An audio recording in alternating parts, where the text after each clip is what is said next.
The words hung in the air like smoke from the overcooked roast, thick and choking. I was 30, fork midway to my mouth, staring across the table at Mom and Dad. My brother Jake smirked beside his fiancée Lisa while the candlelight flickered mockingly. "Emily, you've always been so practical," Dad added, as if that justified it. "Jake's wedding will be the family event of the year. We can dip into that old fun ditch just sitting there." Mom nodded eagerly. "It's for the family, sweetie. Think of the photos." Raw pain sliced through me, sharp as the steak knife in my hand. After everything, my fund, the one I'd built alone, but I didn't scream, didn't beg. I set down my fork, excused myself quietly, and left. Action would speak. To grasp the depth of that betrayal, you have to rewind. Far back, to the roots where favoritism wasn't a whisper, it was the foundation of our home. I grew up in a quiet town in Ohio, the firstborn in a family that seemed picture perfect from the outside. Dad worked construction, Mom taught elementary school. I arrived unplanned at 19 for them, but they adapted.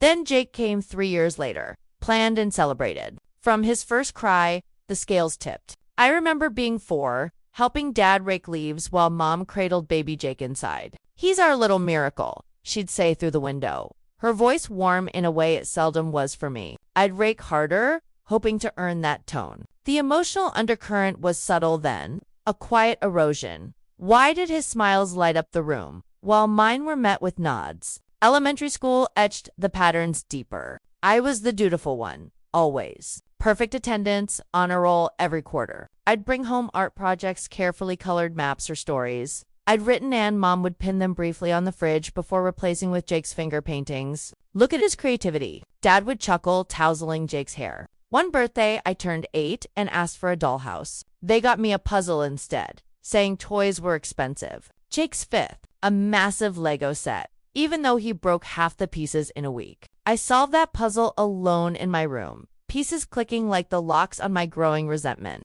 Reflecting now, the pain was a slow drip, collecting in pools I didn't notice until they overflowed. By middle school, the unfairness turned tangible. I joined choir, practiced endlessly, landed solos. Parents attended one concert, left at intermission for Jake's Little League game. He struck out most innings, but they cheered like he'd won the World Series. Our champ. Mom posted online photos of him in uniform. When I needed $40 for choir robes, they grumbled about budgets. But Jake's bat and glove bought new. No questions. I mowed lawns at 11 to cover my fees, learning independence as a shield. The reflections haunt, nights staring at the ceiling, wondering if I was invisible. Long winding thoughts maybe if I achieved more, they'd see me. High school amplified the divide. I loaded my schedule, AP classes, volleyball, student council, worked retail after school, saving every penny for college.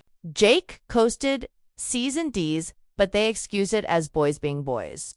I wrecked my bike at 15 commuting to work. They lectured me on carelessness. Jake crashed the family minivan at 16. Drag racing friends, they laughed it off, fixed it quietly. My prom. I bought my dress secondhand, went with friends. Jake's homecoming, they rented a limo for him and his date. Graduation approached. I was salutatorian, scholarships in hand. Parents contributed 0 to my college fund. I'd started it myself at 14 with birthday money and jobs. "You're resourceful, Em," Dad said. Meanwhile, they opened a savings account for Jake's future endeavors.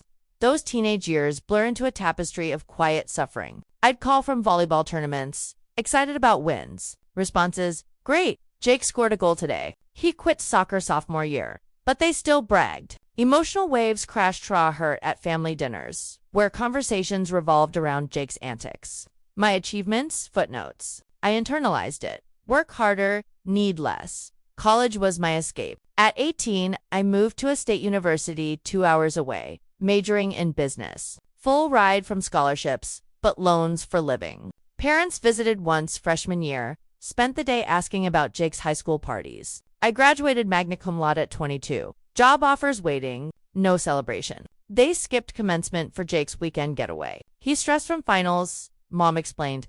Jake flunked out after 1 year at community college, but they spun it as exploring options.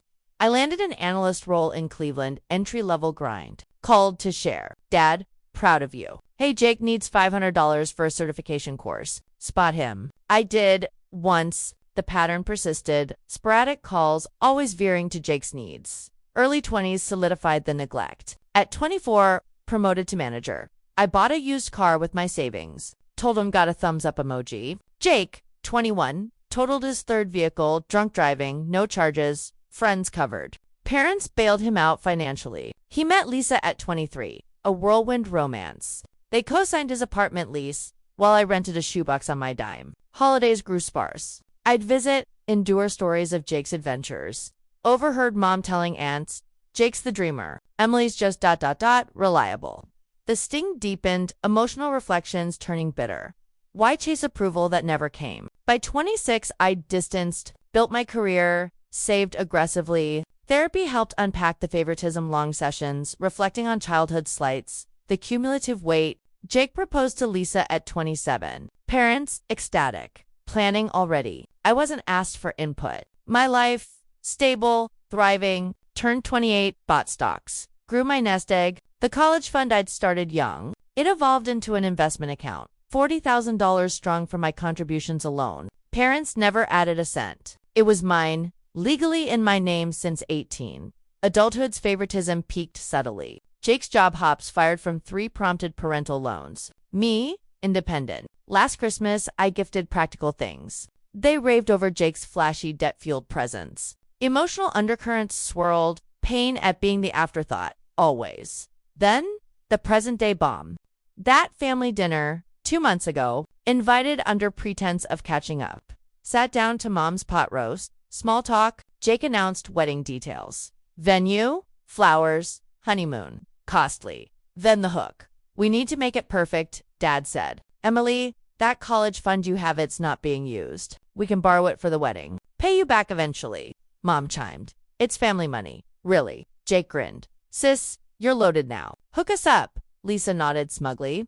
Betrayal hit like ice water. My fund, the one I bled for, they assumed entitlement. Pain, raw, visceral, short breaths. But no outburst. I stood, said, I'll think on it, and drove home. Thriller pulse racing. What now? Cold detachment, settled. Poetic justice in planning. First, verified. The account was solely mine. No ties. But digging revealed more. Accessed old family emails. Jake had used my identity for credit cards years ago. Small amounts I disputed unknowingly. Parents knew. Covered. Bigger. They'd borrowed from a joint family trust Grandma left, earmarked for education, diverting to Jake's whims. My share untouched. But fraud-laced action, not words. Hired a forensic accountant. $3,000 out of report. Parents had falsified documents, claiming the fund as shared to justify access attempts.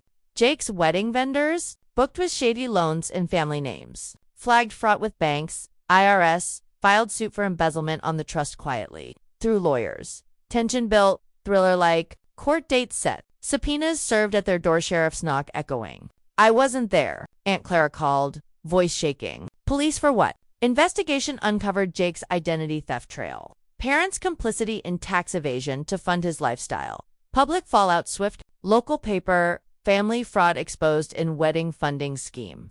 Social media frenzy. Jake's engagement posts buried under comments. Thief, entitled much. Wedding canceled. Lisa left him, suing for deposits. Humiliation peaked at court. Parents fined $20,000, probation. Jake charged with fraud, community service, job loss. House mortgaged to pay restitutions. My share from the trust restored, plus damages. They called, pleading. Emily, family forgives. I replied coolly, actions have consequences. Blocked. Victory, quiet, dignified. At 30, promoted to director, traveled to Bali beaches, sunsets, inner peace. Globewarm, new friends, hobbies like painting, therapy's light shining, no more shadows. Just radiance. If this story moved you, like and subscribe for more tales of resilience. Tell me in the comments, where are you watching from? Share your betrayal story, we heal together.